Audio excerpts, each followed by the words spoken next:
other things. That was such a good segue because Mike's popping up in the background now.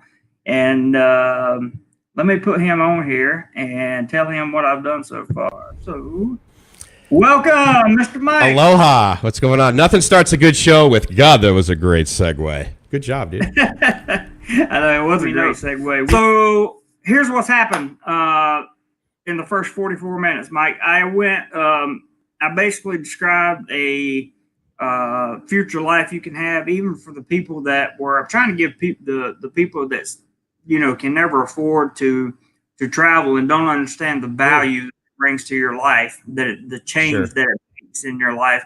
I'm trying to get them to understand a basic $50,000 a year salary. If you put 10 to 20% of that salary back, over an annual course, at 10%, it's $5,000. That's more than enough to come to Thailand.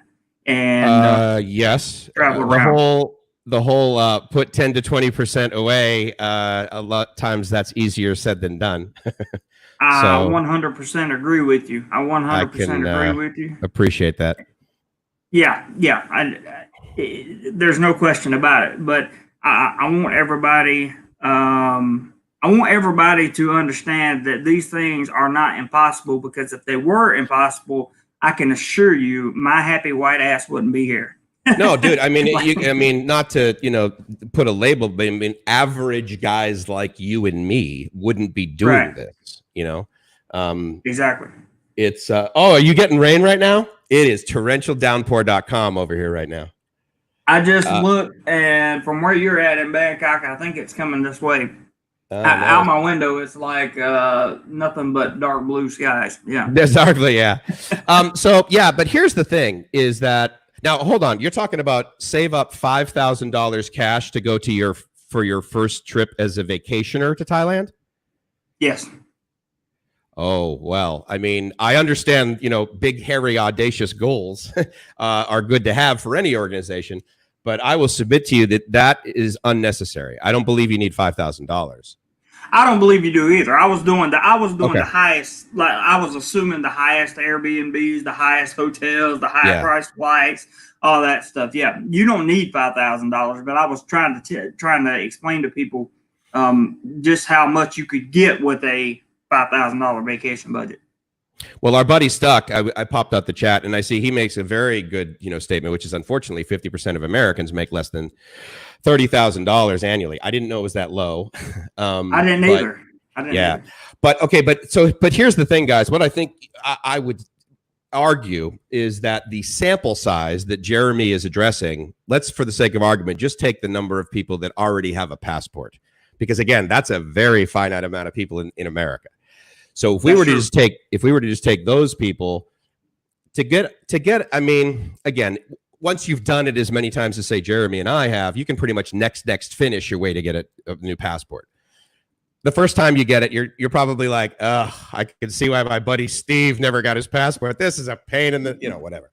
So, a lot of people don't have a threshold of acceptance like that. But, if we just take that, I mean, once you've gone through the process of like getting your passport, I think the next hurdle is trying to convince someone to get into a giant silver tube and sit there for 12 hours to go over the Pacific. Because I would agree. I would agree with that. Yeah. If you're American, I mean, I don't know about you, dude, but before I did my first sort of international travel thing, I lived in San Diego. My parents lived in Boston. And I'm like, oh my God, a 5-hour flight. My life is over. And dude, when I was going back and forth, by the time I get to Taipei, I would seriously make the statement, whew, thank God I'm only 5 hours away from Bangkok, That's right. I never had much. I'd only flown once in my life. And that was from Charlotte to Florida. So you could have swam. Yeah.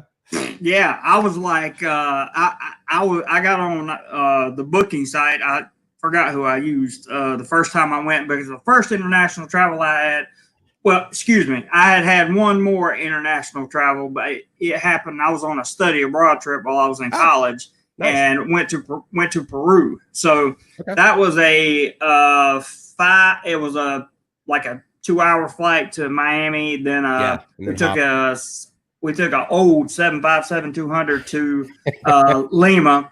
And I'm gonna tell you, that's the 757 has had the most kick to it in a plane. You know, during the takeoff roll, that is the most uncomfortable airplane I've ever been in my life. It's literally 1 aisle and 3x3. So if you ever, it's a good thing Boeing is phasing those out and airlines are phasing those out because they're just uncomfortable to fly. 767, 777, whole nother story. Yeah, but well, try flying in a Cessna. Oh, I've flown that. I've probably been in a Cessna for, I don't know, 50 or 60 hours total. Oh, really? Because that's tight, man. That was tight when I was doing my private pilot. It is. I have a friend, a good friend of mine, that is now a commercial pilot. But she was flying Cessnas when I met her. It just started her private pilot's license. This was about 2.5 years ago, and now she's got her first job. That's fast. Yeah. Good for her. She goes after flying like I go after content. You know, it's their number one passion, man. It's awesome. But to make the long story very short, I had flown that 5-hour trip from Miami to Lima, Peru, and then another hour trip from Peru to Cusco and come back. And I thought I was going to die. You know, because of just all the traveling, I was like, oh my God, what am I going to do? Yeah, 5 hours. It was 5 hours on 757, and I even had an aisle seat, and I was all good. But when I took that happened in 2014. So in the Christmas break of 2016, which is basically 2017, I took my first trip to the Philippines and stayed a week. It took me from Charlotte to New York was 2 hours. Then from JFK, I flew EVA to Taipei, and that was 15 and a half hours. Yep. And then from Taipei to Cebu. Oh, you went to Cebu. Right. On EVA, which was another 3.5 hours.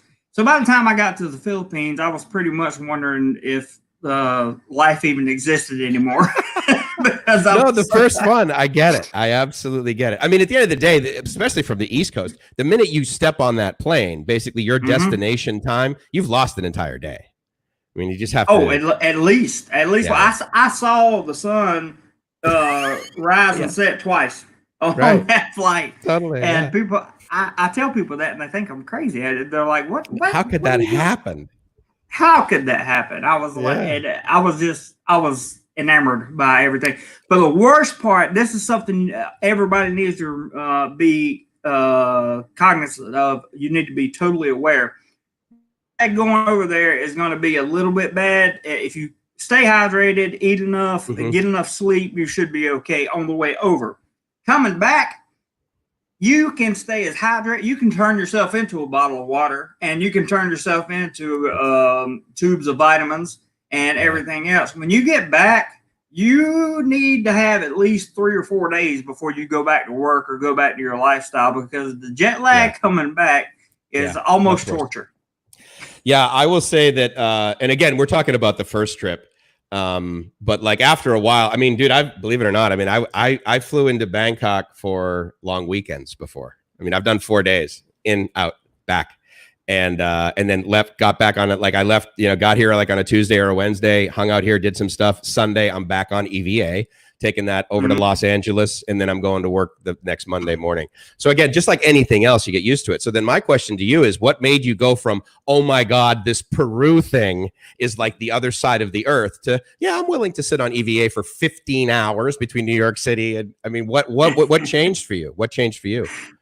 Well, what changed for me was I was graduating college. I was going to graduate, and I wanted somewhere to live, because at the time my monthly income was fixed at little under right around $1,400 a month. So I wanted somewhere to live where I could live off of that, semi comfortably. And I made the mistake when I got to the Philippines of trying to live too comfortably off that. So like I went out and got a 20,000 peso a month apartment, which was stupid. I didn't know much about managing money. You know, if you knew anything about my back history, you would know I didn't start growing up till I was 36. You know, so well, excuse me, 30, not 36. I went to college for 6 years, but you know, I didn't know what I was doing, and I just thought to myself, you know, this is going to be the best way for me to live comfortably until I find out what I want to really how I want to travel for a living, because my goal in life has been since I was in college and always will be to travel and get paid for it. And I was discussing this earlier with some of the members in the channel, and I said, you know, my life may take different turns, but ultimately that's the goal. I could find a girl over here I want to marry, and Thailand could become my home. Ultimately, I'd like to travel South America some. But you know, if I find somebody over here, I may stay. If I find a good job over here that, you know, pays excellent, and I'm living in Thailand where the cost of living is much cheaper than it is in the U.S. So it's the cost of insurance and everything else, right? Yeah. So, you know, those are things that could happen to me. And I was just like, I'm biting the bullet. I don't care. I'm going. I booked the Airbnb for 1 week in the Philippines, and I just foot soldiered it the rest of the time I was over there. Is this Cebu? I mean, when you landed in Mactan, where did you go? So you did Cebu City? Yeah, the same apartment that, or the same complex that Reekay used to live in Mabolo Flats. Yeah, the exact same. I lived there, I think a year before he did, if I'm not mistaken. Right there near IT Park and Ayala Mall and all that stuff. Yeah, so you basically like looked at a map and said, okay, where's the most expensive city within a 400-mile radius of Cebu? Good, I'm going to live right in the middle of that. Yeah, I mean, but you know what? No, to be fair, when you said you 20,000, I mean, that's $400 a month, and you were bringing in 1,400. I don't think you can find anyone anywhere, certainly in San Diego, in the United States, that's like, oh yeah, I'm going to do the responsible thing and only spend 1/3 of my income on my. No, people spend half their income on their living expense. So I mean, that's actually, you know, pretty mature. I mean, because I know, I mean, saying where you live is we're not doing that. Other than I live in Bangkok, but I mean, where you live, I mean, you're in like a 1-bedroom studio, something like that. Yeah, I'm in a 1-bedroom studio, and I pay 9,000 baht, so 300 a month. For, I was going to say, yeah, you're probably like 300-400. Yeah, I mean, and that's, you know, I mean, and that's, I will. So to your point of your stream today, were you encouraging people to just travel internationally or to actually come to Thailand? Because one could argue you get more return on your investment living here. You get a better quality of life for the same money than the Philippines. Absolutely. I set the stream up to do both. So I had given the vacation sample, and then I was talking about just getting ready to talk about the life living when you came on. That's why I said this is a good segue into something Mike could talk about just living in Southeast Asia in general. For me personally, you know, I've been in Southeast Asia since July of 2017. So I haven't gone home or anything like that. For the simplicity of living over here, people vastly underestimate, I think. In the Philippines, it's super easy. In Thailand, it's still easy once you understand the visa process. Once you understand the visa process and the costs associated with the visas, you're good to go. It's just getting that understanding. Well, you know my theory on visas. They are the easiest thing in the world. And so visas in Thailand, in my opinion, are not difficult. But I will say that Vietnam is okay. So let me ask you this, because I sometimes say this to guys that are like, hey, dude, should I just move over there? Should I sell everything and move over there? I'm like, absolutely. But I'm entrepreneurial. I'm like, I don't know that you have like 10 kids and you have like a, you know, mountain of debt. But I usually. Oh, did I just jump out? Sorry. No, we're good. Okay. Come over here for 1 month. Live here for 1 month because you need to like do 1 month of stuff. Or do you have a different minimum that you recommend people come over? I tell people to come over as long as they possibly can. If they're working a job and they can only come over for 2 weeks, they're getting ready to retire, then I will say come over for those 2 weeks for sure. And then after you're settled in and working on your retirement, try to come for a month. because Yes. I agree that a month is a good, solid time frame where you can see, hey, I'm actually going to like living here, or there's just things about this place that are not going to work, not going to fit with me, Sure. and there's nothing wrong with that. Mhm. But I encourage people. I'm definitely encouraging people to come and stay as long for at least 2 weeks, a minimum of 2 weeks before they make any kind of decisions on coming over. And the reason I can do that, Mike, and I don't feel bad about it, nor because I agree with you that a month really, kind of gets your mind and your body in the conditioning for what you're getting yourself into. But the reason I say that is because I only went to the Philippines for a week, and Yeah, that's not. Well, I didn't have, because of my financial constraints, that was all I had. Mhm. So I went to the Philippines for a week, and I checked out as much stuff as I possibly could. Sure. Stayed in 2 different areas. I stayed in La Huga. What's that place with the L right above Cebu in the mountains? Oh God, Not in the I'm mountains, spacing. but in the elevated. No, I know what you mean. Anyway, No. Yeah. I stayed there for a couple of days, and then I stayed in Cebu City for a couple of days, and I fell in love with Cebu City. And I thought to myself, I went around, I found doctors that I made appointments with them. I said, hey, this is what I have. Can you take care of it over here? Yep. I said, great. Yeah. So built a relationship there first. Found some insurance.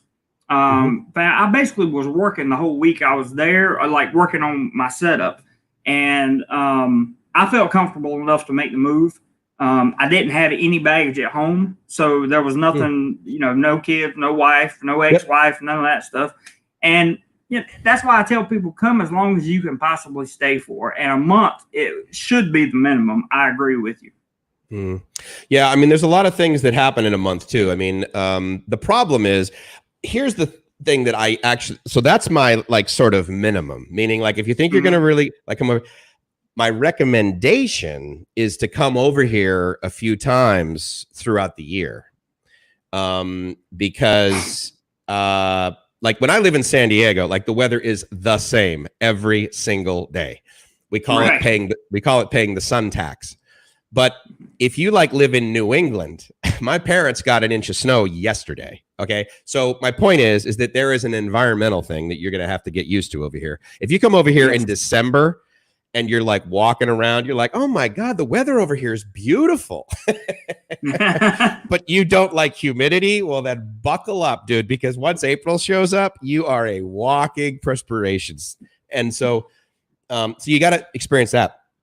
But the culture thing too, I mean, you really got to experience the people. And I'm not talking about the people that are serving you as a tourist. Like, you're not going to make best friends with the people that work in the hotel lobby of the Marriott.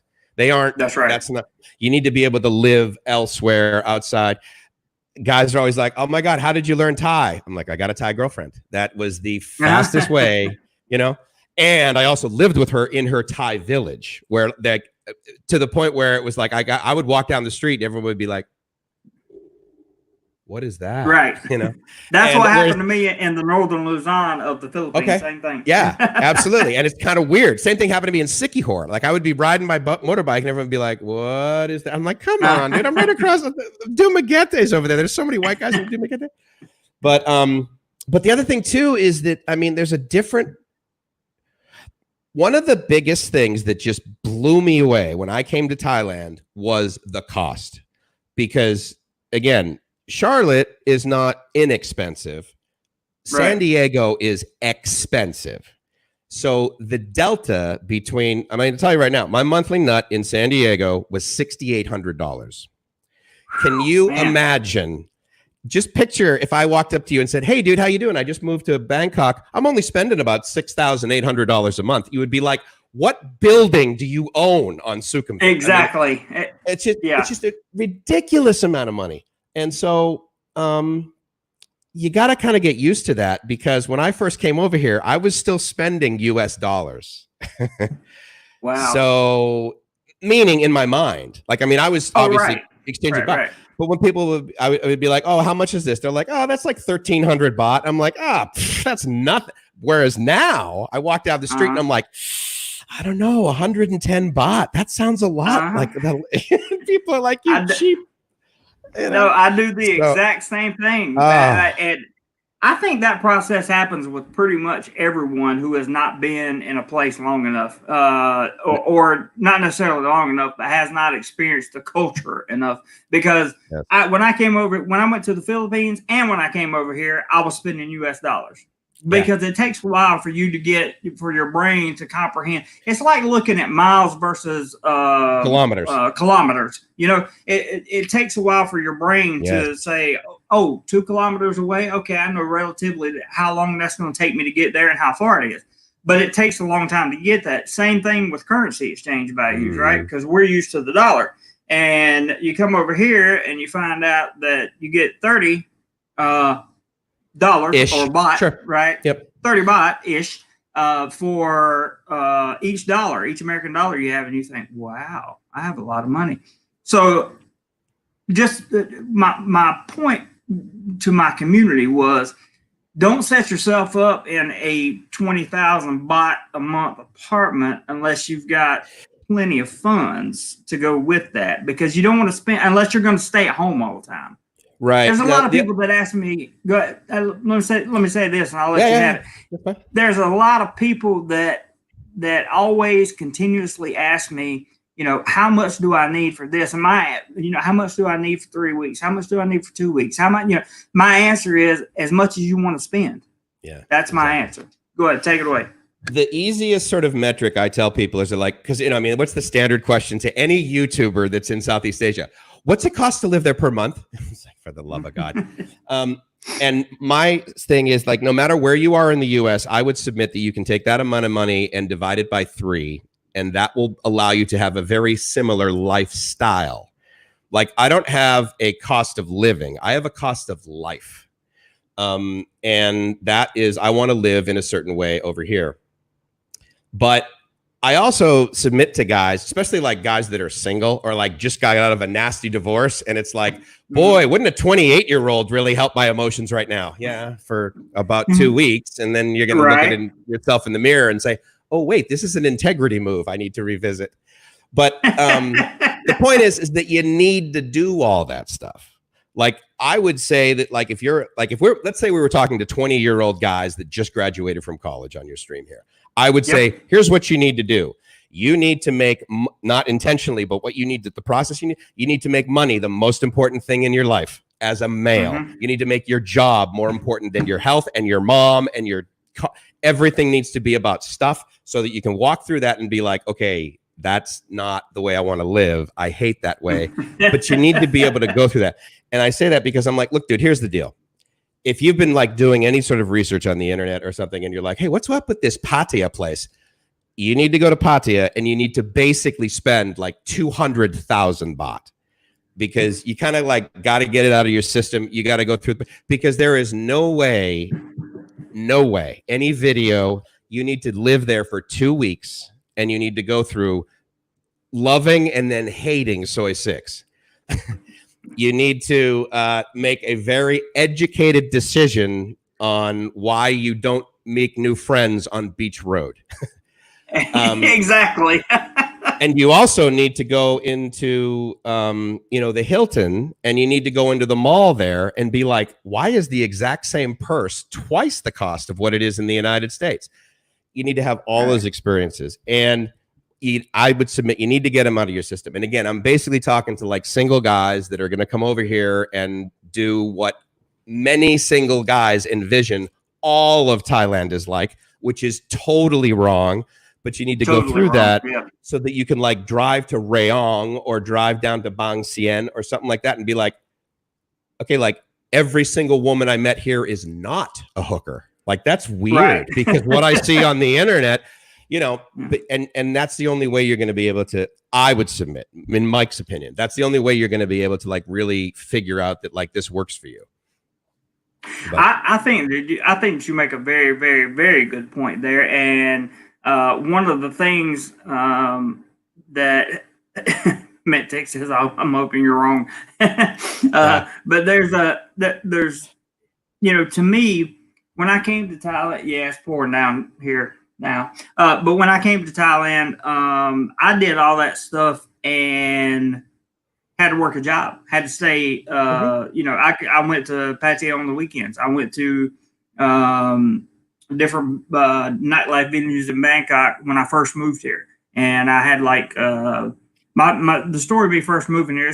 I don't know if we have a lot of new people actually in the stream today. So that's great. I think this whole, I loved your statement, collaboration, not competition. I thought that was the best thing in the whole world that I've ever heard a vlogger say on YouTube, because that's my belief.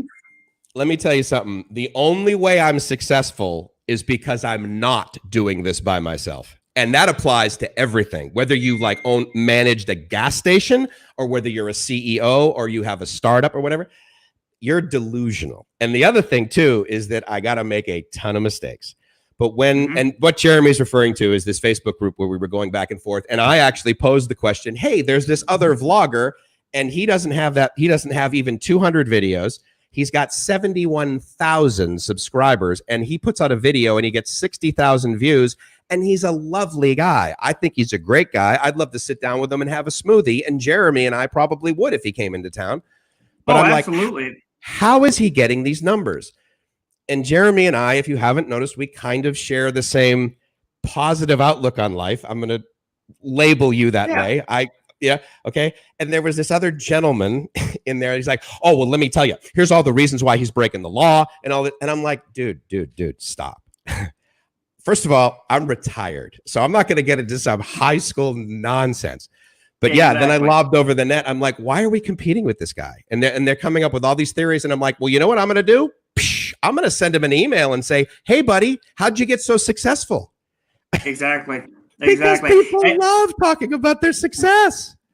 They do. And I know who you're talking about. I just happen to know him vaguely through Instagram, but he's from the same town I'm from. Really? Yeah, we share that in common. He came over, was going to do a photo shoot before he quit his job in America, and we just couldn't get the schedule worked out. And then when he moved over, he started his channel, and he blew up. He did a good job on the content, whatever the case may be. I'm not sure what happened there, but I figured out. I tell people this all the time, and this is no lie. You can ask anybody in the chat. By the way, welcome everyone that's in the chat because there's a lot of new people. But the only person I compete with is me. That's it. I only compete with myself. And I think the idea finally is getting around because I've been pushing this collaboration idea forever, since I've been on YouTube. I've been like, guys, let me come on your live stream or you come on my live stream. It doesn't matter. Or show up and let's do a video together. That kind of thing, because inevitably what will happen is both of us or three of us, four of us, however many there are, everybody's going to gain from that because everybody's going to get exposure. And some people are going to find out that, hey, I kind of like this guy. I don't like that one very much. So I'm probably not going to check his channel out. But this one, I might go over and watch. So you may turn them into a subscriber. For all you know, you may turn them into your #1 fan. So why not? And and with YouTubers in particular, why not collaborate instead of talk junk on live streams? I mean, it just, or put out these fake emails to everybody and have these bots come in and do all the, I'm like, you must not live in Thailand or anywhere nice. And you must, or if you do live somewhere nice, you must be miserable in your mom's basement because there's no, you can't have a life doing that kind of thing. I mean, you just can't. It's too much. I got myself caught up in too much drama early on in YouTube because I was so worried about the public perception. Agreed. Once I realized that all that attention that these vloggers were giving me was actually helping my channel because some of these people were coming over to look and they were becoming subscribers. That's essentially how my channel grew so fast. But I agree. We're way off topic here, and I apologize, guys, but I agree 100%. Yeah, but that's what happens when I show up is you get off topic. So that's why a lot of people are reluctant to bring Mike on. I'm not because you sound like here's why I like you being around thus far, and we haven't met in person, just so everybody knows. But the night's young, but thus far. The thing I look for in people that I want to associate myself with is basically two things. One, do they have something I want? And when I mean do they have something I want, I don't mean materialistically. Right. I mean in lifestyle. Like you live a free, joyous life, and from what I see. Okay. And two, and two, I look at consistency in a person's demeanor and attitude. Those are the only two things I look at. And since I've been in the group with you and others, right, I've seen everybody in that group have both those things, right? Even the guys that have smaller channels, they're looking at saying, "Hey, I picked up 100 subs in a week. I'm doing awesome. You are doing awesome. In fact, in some cases, you're doing better than I am right now. You know, I know what you mean. So that's what I look for in people, and that's why I like having people on the show that are like-minded, that know about you seem to be very good with your financial. I hear you talk about finances, so you seem to be very good in terms of planning and scaling and that kind of thing. And that's stuff that I want to learn, so therefore you have something I want. And you have the consistency demeanor because I've seen you on several live streams. Yeah, I'm usually pretty dull. I don't like people. I'm shy. It's hard for me to talk for more than 15 minutes at a time. But here's what's funny is as I was listening to you and I was nodding my head like crazy, right? And I'm sure probably a lot of the people that are part of your culture that you've developed here as part of this channel, i.e. the people in the chat, the people that will comment later, you and I are preaching to each other's choir. Yes. And it's funny because I do that too. Rob and I have very similar conversations. And I say to all these, if you've never heard me say this statement before, way too many times I say to myself, I swear I'm from another planet. Like, how are these people surviving operating this way? Because, I mean, at some point, aren't you just so miserable that you want to off yourself, dude? Because, I mean, I can see being in a bad mood. Okay, fine. I've been in bad moods. I've had bad hours. I haven't had a bad day in decades, but I have bad hours, Things don't go my way. I'm an only child. Oh, my God, why is this happening to me? Woe is me, right? But, I mean, there's just so much awesome out there. And the thing that I love that I've heard from some other vloggers, like some long timers like JC and that sort of thing, they're like, yeah, look, I have a great life in Thailand, but don't think that if you're miserable in the United States, you're not going to throw your miserable in your backpack and bring it over here. You take yourself with you. So as far as like coming over here on vacation, I completely agree with everything you said. As far as moving over here, if you guys are looking at that as a solution to basically make everything okay, I would caution you. Your expectations, just have realistic expectations. If you had a horrible divorce and you want to come over here and you want to get your mind off of that sort of thing, that can occur here. That's right. But don't look at this. Don't look at this for the all ending. This is the solution to all my problems, because everywhere you go, you take yourself with you. So if there's a problem internally, right? If there's a void somewhere and you haven't filled that void, whether it be spiritually, mentally, whatever you want to call it, you have to fill that void first, right? And the void is basically insecurity. That's what it all boils down to. Pretty much is self-esteem. Exactly. So if you haven't filled that void within yourself, guess what? 30-hour flight time and transition time ain't going to fill it. It's just going to make you more pissed off. Because when you get here and you think, oh, I'm going to be so much better, your expectations are up here, right? And your level of acceptance is down here, and you have just been completely disappointed in 2 weeks. That's why I tell people, keep your expectations down here and your level of acceptance up here, because it's There you better go. to be surprised than it is to be disappointed. I totally That's my agree. take on it. All right, so you said we're getting off topic. So what is the topic you want to stay back on? Well, the topic it was traveling in Thailand. You know, the future of life you could have in Thailand was what, the future life you could have traveling Thailand was the exact title. And when I say traveling Thailand, I mean like, yeah, good point, Frank. But I mean like when you come over here, okay, and you live in Thailand. We already talked about the vacationing part, but when you come over here and live in Thailand, and you realize that, you know, you can take a plane from Bangkok to virtually anywhere in Thailand or Southeast Asia. Yeah, I have seen prices as low as $49. I've seen prices as low as 50. That kind of thing. I could have gone to Da Nang for a long weekend in the end of February for $27. There you go. There you go. So and you never know when stuff like that's going to happen. So if you want to come over here and travel, first of all, the reason that I can't travel as much as I want to is because I have to work. You know, I have a job and have to work. So that Monday through Friday really tampers with my time, and it makes my Saturdays and Sundays.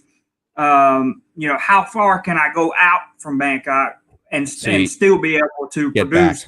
Still be able to get some content, you know, somewhere, and still be able to get back with enough time to get just a little bit of rest in before the new week begins. But I mean, you could teach online. It may not be as rewarding. I mean, I'm a people person, so trust me, if I'm going to teach, I want to be in a classroom where I can like smile with the students, and so I can understand why people would have that preference. But I mean, are you teaching online now? Like, how do you can't have class now, can you?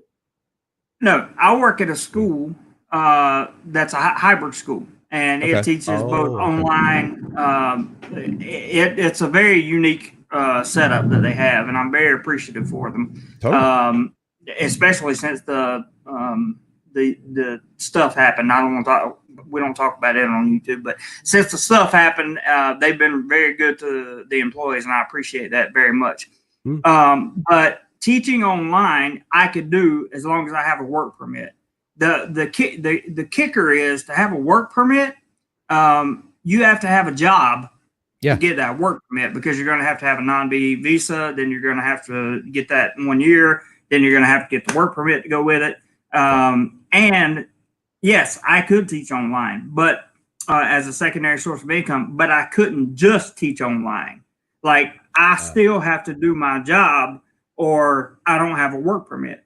Correct. So getting a work permit for teaching online is, if that's your only job, I don't think fundamentally it can happen the way the way the business visa is set up over here. I don't think you can do that. And I actually called a law firm. I won't call their name, but very reputable.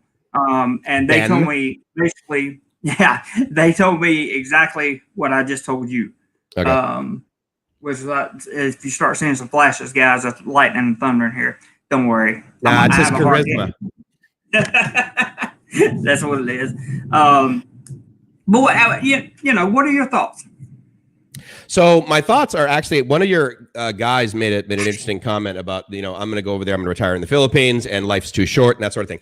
I think there are actually two kinds of guys that, you know, basically are probably listening and that come over here. One is I've worked all my life, I'm going to retire, and as long as it's less than like $3,000 a month or something, I'm fine because I'm retired and I got the money. And then there's guys, you know, that are like, well, I'm going to just basically, instead of working in, I don't know, North Dakota or Florida or, you know, North Carolina, I'm going to simply go to this other country and I'm going to work there. Right. So there's two different ways of living. For example, I mean, the limitation of only being able to go to, you know, whatever city it is, Pattaya, like just for the weekend, because you have a real job. Right. I mean, I purposely gave up my real job to come here. Right. So there's a totally different sort of living paradigm. Not totally, but partially. And to your point, my whole goal in why I do this and why I try to do it, well, is because I want to be that person that can give up my job and can travel freely and can be an independent entrepreneur. That's what I'm ultimately setting out to do. I'll be 40 in November. So party. I would, yeah, I know. I would think that in 10 years time, especially surrounding myself, and this is something else I tell people, if you take the average of if you could average a character together, the 5 people that you spend the most time with, if you could take their average of their characters, that's probably who you are. And I'm finding out to surround myself with much, much, much better people is basically what I mean. People of character. That's the kind of character that I want, or people that know how to handle money and know how to make investments and know how to set themselves up to retire. That's the kind of people I want to be around. That's the kind of people. You also want to have somebody in your life that when you do something that you think is really cool and a mistake, they say, you know what? I think you just chipped away at your self-esteem account, amigo. You shouldn't do that. You should go apologize for what you did, kind of thing. I'm not saying that you'll do that. I love having those people in my life. Hold me accountable, dude. It only makes me a better person. Yeah. 100%. And I can't tell you how many times on this channel that I've had to come back from a video that I've made, right, and make a formal apology to either someone or some bad information that I put out because I thought I knew it and I didn't. That kind of thing. And that comes from either people calling me, texting me, leaving a comment in the chat, whatever. These people are still holding me accountable, and I don't mind. Yeah, absolutely. Yeah. And I don't mind. I've told everyone this for ages. Like, if I mess up, tell me I messed up. Mm-hmm. It's not a big deal, because humility became the number one priority in my life. I had to learn how to be humble all over again when I was 30. And humility became You kind of got to do that at the beginning, don't you? You definitely got to, because the idea, at 30 years old and where I was at in life, the idea of a grown man telling me how to live my life, or not even telling me, but just giving me suggestions on what I should do, was like, bro, you don't know me. Shut up. I don't want to hear it. So I'm awesome. And then I found out. Yeah, exactly. So then I found out that, this guy's got a wife. This guy's got kids. This guy's got a good job. He's got a retirement set up. He's got, he's got everything I'm looking for in life, but don't have. So maybe. But he's wrong. Exactly. And that's I'm laughing because of course I did that. That's the insidiousness of what was going on in my head, Yeah. And it took me a long time to get there, but now being humble it's not even an issue. I don't fight back with people online. I don't do any of that. I don't fight back, period. And when it comes to life in general, I'm down for a good civil discourse, a debate. But I'm not going to sit there if you're, for example, if people have political views that I don't agree with or whatever, I'm just not going to engage you, because unless I see an opening, an open-minded person, which is where, kind of rare to it's hard to find these days, to find an open-minded person willing to sit down and have a conversation with you about differences. You can sit down all day long and have conversations with people about similarities and not be a problem. It's kind of like that old saying, you can do a million things right, but you're only going to be remembered for the one thing you did wrong. Absolutely. That's just the way life works. It's, I don't know, it blows my mind sometimes. It's interesting, isn't it? But to be fair, a lot of times those wrong things can be substantial, meaning, oh my God, we had 17 years of great marriage and then she cheated on me. Exactly. D-U-N, done. So I get why people are like that, but yeah, it is pretty amazing. I am absolutely guilty of it. And I really try and not do that. Because again, guys, if you think we're off topic right now, I would submit to you that if you don't have regular discussions like that when you are over here in Thailand, it's one thing to be in the Philippines and they sort of speak English. And if you're Catholic, like even better, you kind of like but if you're over here in Thailand, I would submit that one of the things that keeps me sane, other than having live streams, and thank you again for inviting me, I really appreciate it. Of course.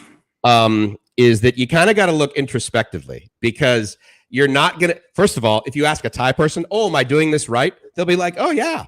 And you won't be. Because right.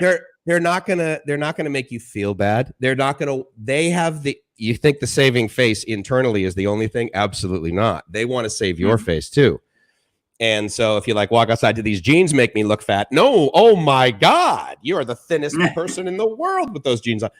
And so I unless you have like a best friend, like if you come over here and you find, and I'm talking like a best friend, not a best acquaintance, like someone who will save your ass before they save your face. And that, so a true friend, right?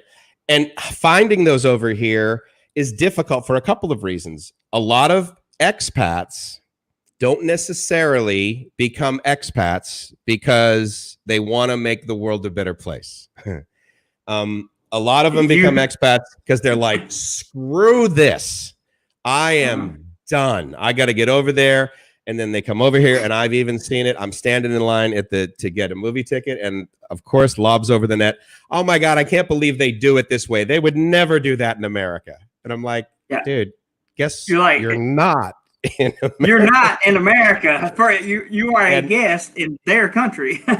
and it's that's a tough thing. And again, I don't think you can feel the difference in 2 weeks. I think you got to do the month. I would agree. There's no argument there on the month for me at all. My situation just happened to work out. You know, it's like the situation where, you know, we always tell everybody don't look for a girlfriend on in LK Metro in Patrick, right? Well, it depends. If your version of a long-term relationship is a long weekend, then yeah, go for it. But, right. Exactly. But some of these people come on my channel, they're like, dude, I met my girl at a club on Walking Street or whatever, you know, 3 years ago, and we're still together. And I'm like, totally that's happens. Awesome. Absolutely. So it happens. It happens. I want to get one comment right here that says, Philippine Cowboy said, Jeremy, I sure do wish I'd listened to my parents back in the day. I would have saved a lot more money for sure. I think we all have grown up in our own way. And that is such a good comment, Philippine Cowboy, because if I had listened, I love my father and my brother and the vast majority of my family, you know, with all my heart. But nobody ever taught me, even as a growing adult, nobody ever taught me that, you know, you're going to have to take responsibility for a checkbook one day. You're going to have to take you're going to need money in your life later on down the road. Right. You know, I would always have an excuse.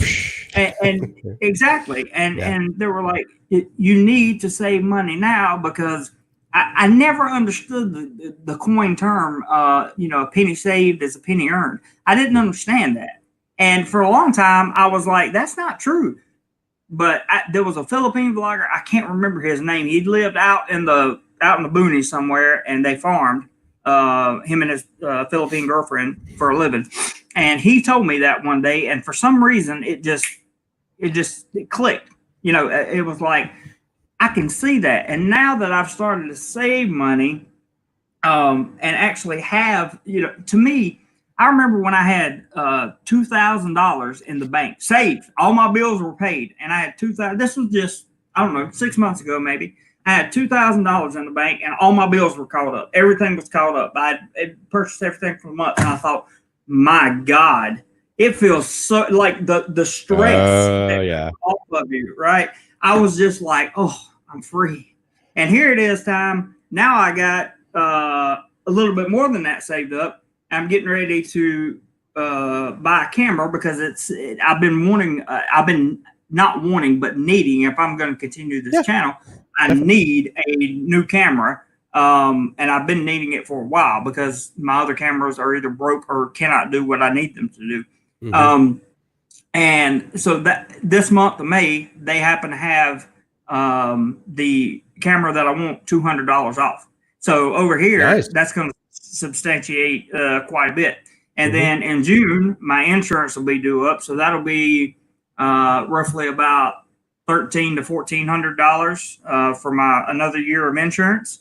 And then the camera itself is going to cost about $2,000 when everything's said and done. So I finally got my stimulus check yesterday at $1,200. It was a big fight in my mind whether or not to just hang on to it or go ahead and use it for the camera. But the thing about it is, people on this channel contribute to me either via Super Chat, but mostly via PayPal. And they do that because they like to make sure that the content keeps flowing and that I have what I need. Many of the guys that come on here just say, you don't have to use this for traveling equipment. I don't care if you pay your light bill with it. Just whatever. Sure. I've built such a great community here. And they've supported me so much and I've been talking about this camera for so long, and we've raised so much money over the 6 months I've been talking about it. It's like, dude, I've got to show them a return on their investment in me. I would prefer to hang on to that money for a little while longer until I had the rest of the year mapped out in terms of contracts and work and that kind of thing. But at the same time, I should still have, after all that's said and done, I should still have enough money, not thousands of dollars, but enough to keep me off the ventilator, as I call it. Relevant and technically. Yeah, absolutely. Yeah. Dude, I love that story.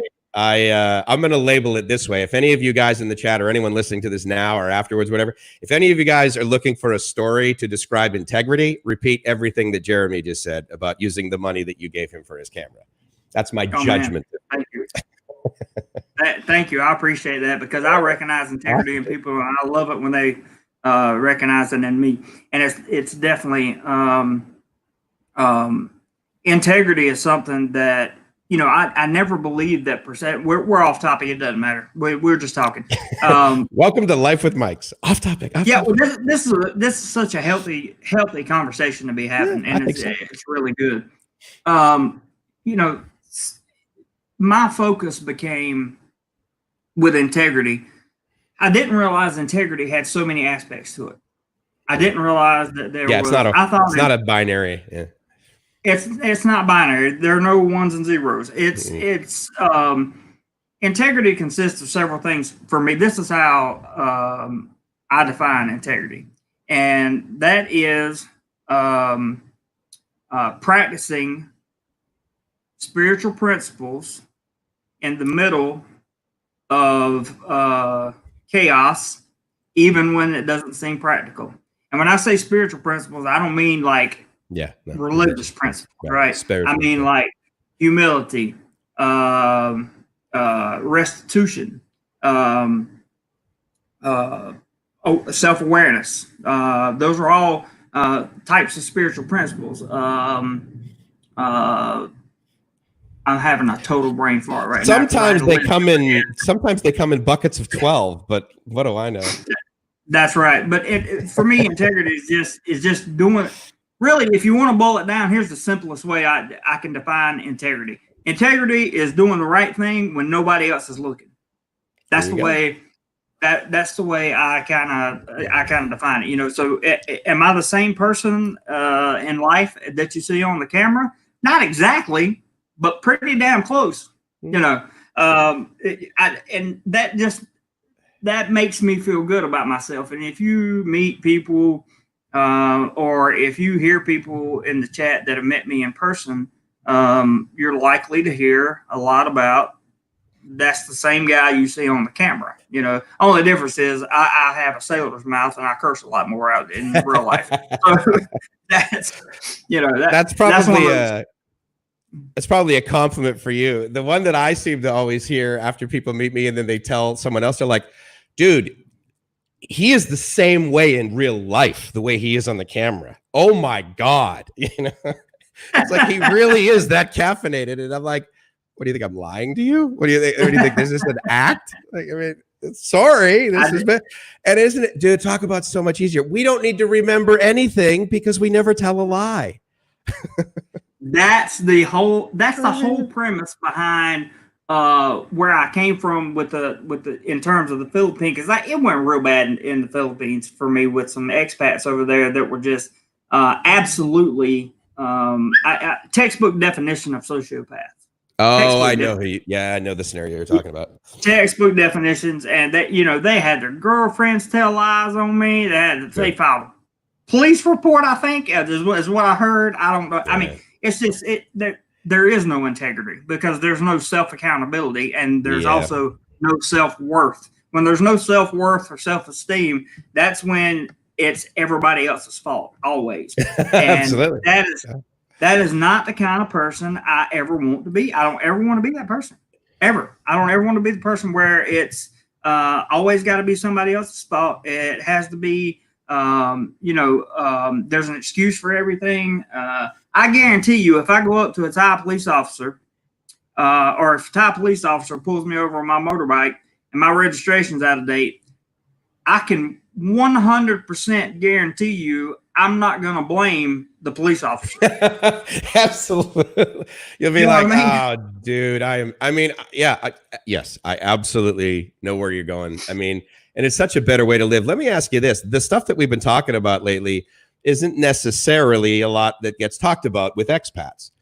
But let me ask you this. Do you think that it's a requirement to have some degree of this to be able to come over here and live a better life? Or is it like, no, once you get over here, once you figure it out and you become, part of Sabai, or you get more into the family? I mean, I was grateful that I had it before I came over here, but how much of it do you think is a requirement to live a happy life here versus back home? Because it's a lot easier back home just to do, right?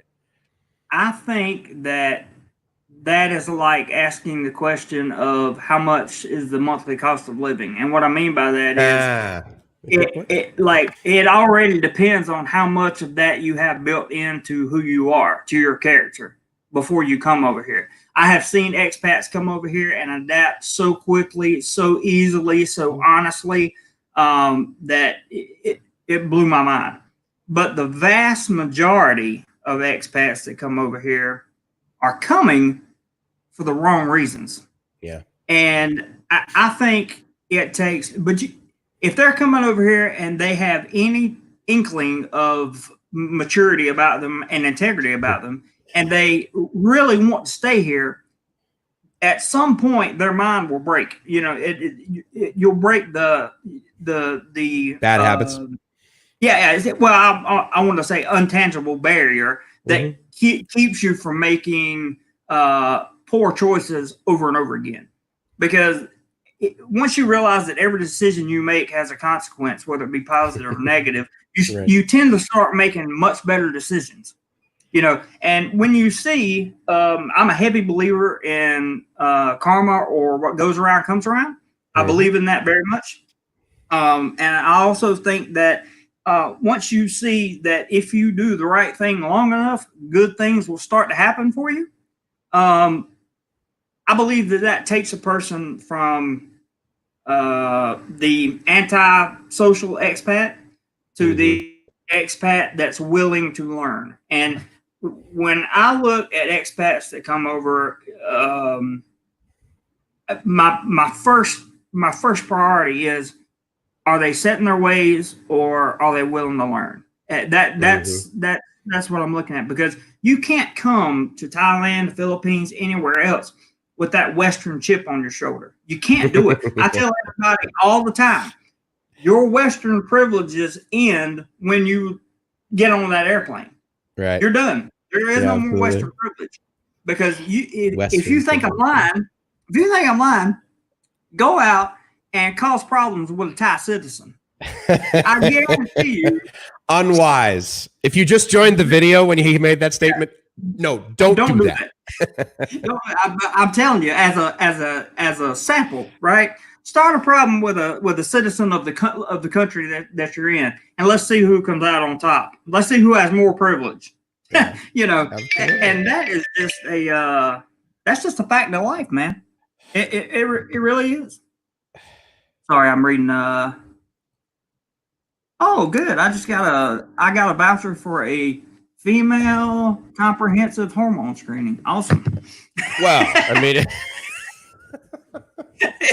I'm not even going to ask what list you're subscribed to, such that would, but that would probably be an entertaining vlog. It was from my doctor's office. Yeah, nice work. That's good. That's good. That was a funny one for sure. But man, I got to say, I really enjoyed this chat. I really enjoyed thank this you, chat. Jeremy. It's always a pleasure, man. And your guys are fantastic. Many of them come to my channel, so I blame you for my success as well. So thank you for that. That and vice versa, so it's like oh, you guys, good night, just telling me good night over there. I appreciate it. Oh, Montelli's on too. That's great. I love Steve Montelli. I don't know if you know who that is, but he's a good friend of mine. He's a Philippine blogger. And good friend of mine. But he's a little Steve's very old, and he's set in his ways, and he's that guy. He's a lot of fun. Yeah. He is a lot of fun. Carl says life is a boomerang. What you give is what you get. I truly believe that, Carl. I think that's a very important statement. I hope that people make it to the middle part of this video when you came in and can like understand what we're talking about and stay for the live stream, because this has been Gio was on also? I didn't know that. I had no idea. He's asked to come on the stream, or I asked him if he wanted to come on the stream at some point, and he said he would. So I'm looking forward to having everybody back again. Want to get you back again, Gio on, Reekay. To that point, I mean, I would have come on today, like right away, but I didn't, I mean, you put it out there to the group. So if you want to schedule something, dude, I mean, I know Saturdays is like, that's your like hometown one, so it wouldn't be a Saturday thing. But if you want to schedule something over the next like couple of days where we both come on at the same time, because I found that when I do that with Rob, people, it feels better. But I'm just throwing it out there. So if you want to like schedule something for like 9, 10, whatever, anytime during the week, you just let me know and I'll be there and I'll cancel the other stuff. Unlike this morning, I had to do the call at 8:30. Right. And I totally will do that. When I go to work tomorrow, I'll find out what the rest of my week looks like, and then we can set something up from there. But this has been what, Jeremy? Pete from Property Club. I've heard the name Property Club. He's in our group. He's the Peter that's in that group. Yeah. Oh, okay. He's having to mow. He's having to move. Move out of his house. Got it. Move out of his house. Kicked out by his girlfriend. If he's in the Philippines and he got kicked out by his girlfriend, whoops. Yep, big time. Well, there's certain aspect, guys. Mike, I'll have you back on, dude, and we'll do. Thank you for the super chat, Michael. Appreciate that very much. Nice work. I will have you back on, and we'll do a whole video on why it's a bad idea to get anything in a foreign girlfriend's name. Like why it's a bad idea. Like why you don't want to live with her. You want your name on at least half of it, right? And things like that. Or we can talk about like what happens to you when stuff hits the fan. How about we title the video, "Don't Give Up Your Autonomy." Because there you go. Not just with women, okay? I mean, there's a lot of other areas where you really need to be self-sufficient, but as Jeremy said, open-minded. 100%, man. So to my guys in the chat, I love you all. Thank you for coming on and having a chat over there by yourself, because we were having such a good chat in here. I forgot to acknowledge everybody. I hope nobody's mad at me, but you guys know I love you. I got you all in the first part of the stream anyway. Really appreciate my Do More Life family, and want to really thank Mike for coming on and making such a great conversation. And this was really helpful. I hope that a lot of people see this video. I really do. Because I believe it'll help them. So I'm going to get off here, and I'm going to take care of some things I need to take care of today. And I'll end with saying this. It's definitely great seeing Mike again, and thank you for coming on. But remember, this channel is about travel, fun, photography, and education, okay? And whatever you do today, please find a way to do more life. That's it. See you guys. See you, Mike. Thank you, bud. Ciao.